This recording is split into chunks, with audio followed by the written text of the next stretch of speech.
नमस्कार, स्वागत है आप सबका नारद टीवी पर। हिंदी सिनेमा जगत में यूं तो अपने दमदार अभिनय से कई सितारों ने दर्शकों के दिलों पर राज किया, लेकिन एक ऐसा भी सितारा हुआ जिसे सिर्फ दर्शकों ने ही नहीं बल्कि पूरी फिल्म इंडस्ट्री ने राजकुमार माना, और वह थे संवाद अदायगी के बेताज बादशाह कुलभूषण पंडित उर्फ राजकुमार। ना तलवार की धार से ना गोलियों की बौछार से बनना डरता है तो सिर्फ परवरदिगार से। हम उन बादशाहों में से हैं जिन पर किसी भी दौर का असर नहीं होता। हमको मिटा सके ये जमाने में दम नहीं, हमसे जमाना खुद है, जमाने से हम नहीं। राजस्थान में हमारी भी जमीनात हैं और तुम्हारी हैसियत के जमींदार हर सुबह हमें सलाम करने हमारी हवेली पर आते रहते हैं। हम तुम्हें मारेंगे और जरूर मारेंगे, लेकिन वो बंदूक भी हमारी होगी, गोली भी हमारी होगी और वक्त भी हमारा होगा। जैसे गधे की पीठ पर घोड़े की जीन अच्छी नहीं लगती, वैसे ही तुम्हारे कंधों पर ये सितारे अच्छे नहीं लगते। शेर की खाल पहनकर आज तक कोई आदमी शेर नहीं बन सका। तूफान में हम अपनी खुशी जाते हैं, जान हथेली पे लिए जी जाते हैं। तुम वो जो समुंदर जिन्हें खा जाता है, हम वो जो समुंदर को पी जाते हैं। पाकिस्तान के बलूचिस्तान प्रांत में 8 अक्टूबर 1926 को जन्मे राजकुमार स्नातक की पढ़ाई पूरी करने के बाद मुंबई के माहिम थाने में सब इंस्पेक्टर के रूप में काम करने लगे। एक दिन रात में गश्त के दौरान एक सिपाही ने राजकुमार से कहा कि हुजूर, आप रंग ढंग और कद काठी में किसी हीरो से कम नहीं है। फिल्मों में यदि आप हीरो बन जाएं तो लाखों दिलों पर राज कर सकते हैं। और राजकुमार को सिपाही की यह बात जच गई। राजकुमार मुंबई के जिस थाने में कार्यरत थे, वहाँ अक्सर फिल्म उद्योग से जुड़े लोगों का आना जाना लगा रहता था। एक बार पुलिस स्टेशन में फिल्म निर्माता बलदेव दुबे कुछ जरूरी काम के लिए आए हुए थे। वह राजकुमार के बातचीत करने के अंदाज से काफी प्रभावित हुए और उन्होंने राजकुमार से अपनी फिल्म शाही बाजार में अभिनेता के रूप में काम करने की पेशकश की। राजकुमार सिपाही की बात सुनकर पहले ही अभिनेता बनने का मन बना चुके थे, इसलिए उन्होंने तुरंत ही अपनी सब इंस्पेक्टर की नौकरी से इस्तीफा दे दिया और निर्माता की पेशकश स्वीकार कर ली। शाही बाजार को बनने में काफी समय लग गया और राजकुमार को अपना जीवन यापन करना भी मुश्किल हो गया। इसलिए उन्होंने वर्ष 1952 में प्रदर्शित फिल्म रंगीली में एक छोटी सी भूमिका स्वीकार कर ली। यह फिल्म सिनेमा घरों में कब लगी और कब चली गई कुछ पता ही नहीं चला। इस बीच उनकी फिल्म शाही बाजार भी प्रदर्शित हुई, जो बॉक्स ऑफिस पर औंधे मुंह गिर गई। शाही बाजार की असफलता के बाद राजकुमार के तमाम रिश्तेदार यह कहने लगे, तुम्हारा चेहरा फिल्म के लिए उपयुक्त नहीं है, और कुछ लोग कहने लगे कि तुम खलनायक बन सकते हो। वर्ष 1952 से 1957 तक राजकुमार फिल्म इंडस्ट्री में अपनी जगह बनाने के लिए संघर्ष करते रहे। रंगीली के बाद उन्हें जो भी भूमिका मिली, राजकुमार उसे स्वीकार करते चले गए। इसी बीच उन्होंने अनमोल, सहारा, अवसर, घमंड, नीलमणि और कृष्ण सुदामा जैसी कई फिल्मों में अभिनय किया, लेकिन इनमें से कोई भी फिल्म बॉक्स ऑफिस पर सफल नहीं हो पाई। महबूब खान की वर्ष 1957 में प्रदर्शित फिल्म मदर इंडिया में राजकुमार गांव के एक किसान की छोटी सी भूमिका में दिखाई दिए। हालांकि यह फिल्म पूरी तरह अभिनेत्री नरगिस पर केंद्रित थी, फिर भी वो अपने अभिनय की छाप छोड़ने में कामयाब रहे। इस फिल्म में उनके दमदार अभिनय के लिए उन्हें अंतर्राष्ट्रीय ख्याति भी मिली और फिल्म की सफलता के बाद वह अभिनेता के रूप में फिल्म इंडस्ट्री में स्थापित हो गए। वर्ष 1959 में प्रदर्शित फिल्म पैगाम में उनके सामने हिंदी सिनेमा जगत के अभिनय सम्राट दिलीप कुमार थे, लेकिन राजकुमार यहाँ भी अपनी सशक्त भूमिका के जरिए दर्शकों की वाहवाही लूटने में सफल रहे। तुझे देखने को तो आंखें तरस गए। इम्तिहान में पास हो गया?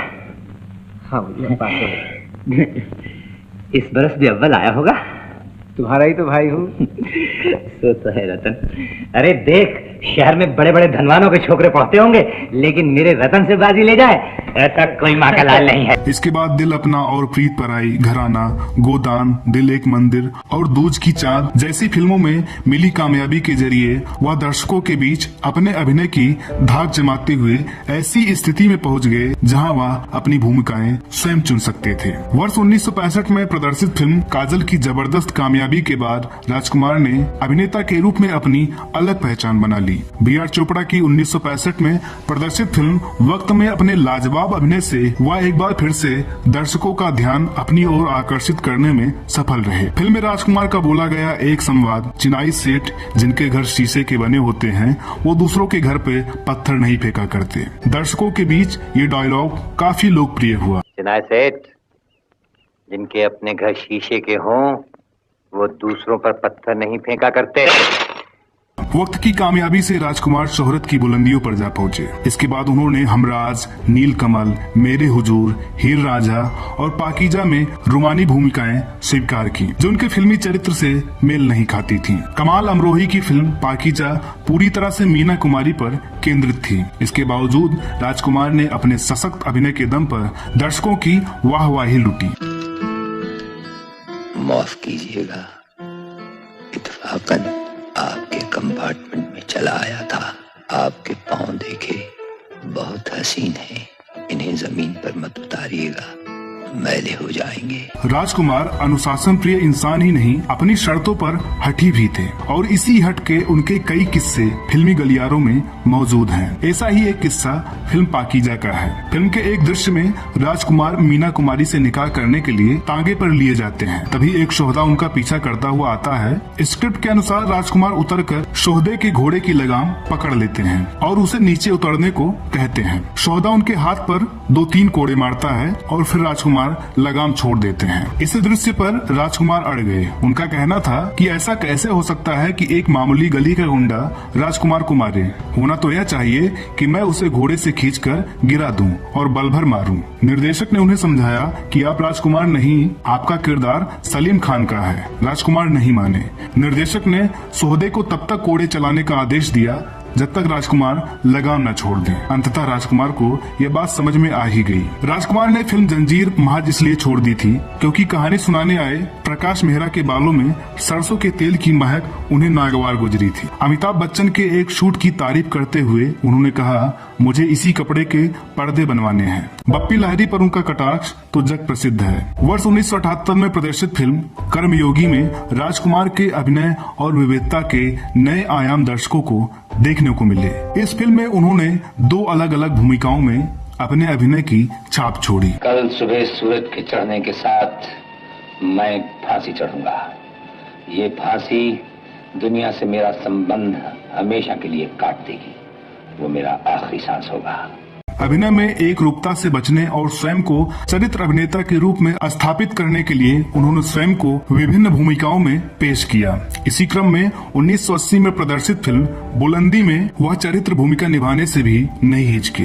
इस फिल्म में भी उन्होंने दर्शकों का मन मोहे रखा। वर्ष 1991 में प्रदर्शित फिल्म सौदागर में राजकुमार के अभिनय के कुछ नए रूप देखने को मिले। सुभाष घई की निर्मित इस फिल्म में राजकुमार 1959 में प्रदर्शित फिल्म पैगाम के बाद दूसरी बार दिलीप कुमार के सामने थे और अभिनय की दुनिया के इन दोनों महारथियों का टकराव देखने लायक था। 90 के दशक में राजकुमार ने फिल्मों में काम करना काफी कम कर दिया था और इसी दौरान उनकी तिरंगा, पुलिस और मुजरिम, इंसानियत के देवता, बेताज बादशाह, जवाब, गॉड और गन जैसी फिल्में प्रदर्शित हुई। हिंदुस्तान का खात्मा तो सदियों से कोई नहीं कर सका।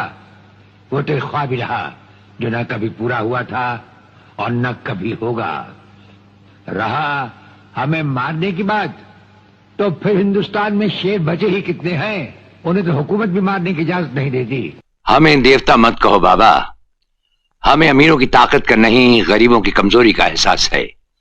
और फिर देवता तकदीर बनाते हैं जो उनके हाथ में है, हम तो सिर्फ तदबीर बताते हैं। राजकुमार को याद करते ही सबसे पहली बात जो दिमाग में आती है वो है उनकी आवाज। मगर ये दुर्भाग्य ही था कि आखिरी समय में राजकुमार को अपनी आवाज से ही जूझना पड़ा था। सन 90 के शुरुआती सालों में राजकुमार साहब गले के दर्द से जूझ रहे थे। दर्द इस कदर कष्टकारी था कि बोलना भी दुश्वार हो रहा था। उस अदाकार की आवाज ही उसका साथ छोड़ रही थी, जिसकी आवाज ही उसकी पहचान थी। खैर, उन दिनों ही किसी दिन राजकुमार साहब अपने डॉक्टर के पास पहुँचे तो डॉक्टर ने हिचकिचाहट दिखाई। डॉक्टर की हिचकिचाहट भापते हुए राजकुमार साहब ने कारण पूछा। जवाब आया कि आपको गले का कैंसर है। इस पर राजकुमार का जवाब था, डॉक्टर, राजकुमार को छोटी मोटी बीमारियां हो भी नहीं सकती। नितांत अकेले रहने वाले राजकुमार ने शायद यह महसूस कर लिया था कि मौत उनके काफी करीब है। इसलिए अपने पुत्र पुरु राजकुमार को उन्होंने अपने पास बुला लिया और कहा, मौत और जिंदगी इंसान का निजी मामला होता है। मेरी मौत के बारे में मेरे मित्र चेतन आनंद के अलावा और किसी को नहीं बताना। मेरा अंतिम संस्कार करने के बाद ही फिल्म इंडस्ट्री को सूचित करना। अपने संजीदा अभिनय से लगभग 4 दशक तक दर्शकों के दिलों पर राज करने वाले महान अभिनेता राजकुमार 3 जुलाई 1996 को इस दुनिया को अलविदा कह गए। राजकुमार साहब अपने अंतिम दिनों तक उसी ठसक में रहे। फिल्में अपनी शर्तों पर करते रहे। फिल्में चले या न चले, वे बेख्याल रहते थे। राजकुमार कहते, राजकुमार फेल नहीं होता, फिल्में फेल होती हैं। तो दोस्तों, उम्मीद करते हैं कि आज का ये एपिसोड आपको पसंद आया होगा। वीडियो अच्छी लगी हो तो लाइक करें, शेयर करें। चैनल पर नए हो तो इसे सब्सक्राइब करना ना भूलें। साथ ही साथ नारद टीवी के फेसबुक पेज को भी जरूर लाइक करें ताकि वहां से भी आपको नारद टीवी से जुड़े अपडेट मिलते रहें। तो मिलते हैं अगले वीडियो में एक और नई कहानी के साथ। तब तक के लिए नमस्कार।